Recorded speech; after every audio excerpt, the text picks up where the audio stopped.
Hi folks, this is Bill from LessonPix, and I'm here to share some probably good news for you, a little bit of clarification to hopefully make things a little bit easier as you're starting to work remotely with your clients with the coronavirus and the quarantines and all the garbage we're all dealing with right now.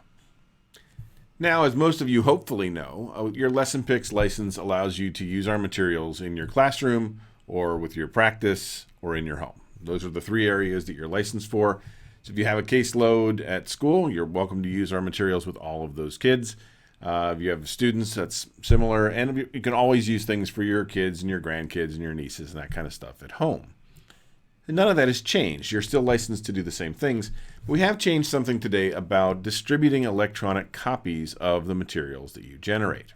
Now, our old policy was straightforward. It basically said you cannot distribute PDF files electronically without getting permission from LessonPix first.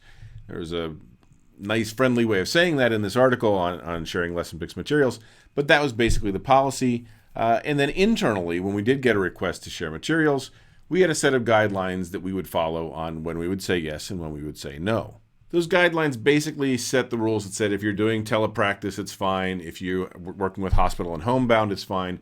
If you have a reason that you cannot physically print these things, that's obviously fine as well. We used common sense and we went forward with that. With the coronavirus and the quarantines, the number of people asking that has jumped dramatically, as you can probably guess. And so we decided to go ahead and just codify it and have the rules right in our language. So if you look at this sharing LessonPix materials article now, you'll see that it's very clear. It says, effective March 16th, we no longer limit the method of distribution to physical copies. Electronic distribution within our users' caseloads and class roster is now permitted, and it gives you some good examples on what is and is not okay. Now, I'll make sure there's a link to that article near wherever you found this video, but the basics are pretty simple. It is your responsibility to make sure that the materials you create are only shared to support your classroom, your practice, and your home. You can do that using Google Drive. You can use that using Canvas. As long as it is not something where you're posting it publicly on the internet where anybody can access it, you're probably good. If you do have a little bit of a gray area or you've got a question, feel free to email us at licensing@lessonpix.com.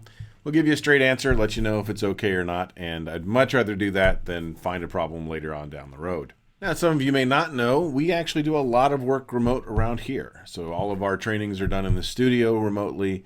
Every one of our employees can work from home. And we've done a lot of work to make that happen. Also, a lot of our clients do teletherapy and things like that as well. So over the next few days, I'm actually going to invite some people on and share some tips that we've learned over the years about working remote, maybe doing videos, things like that. If you want to watch for that over the next few days, probably in the late afternoon, you'll find it on the Facebook group and also on our YouTube channel. I hope this clarifies things a little bit, makes things a little bit easier. And as always, as much as you can, good luck and have fun.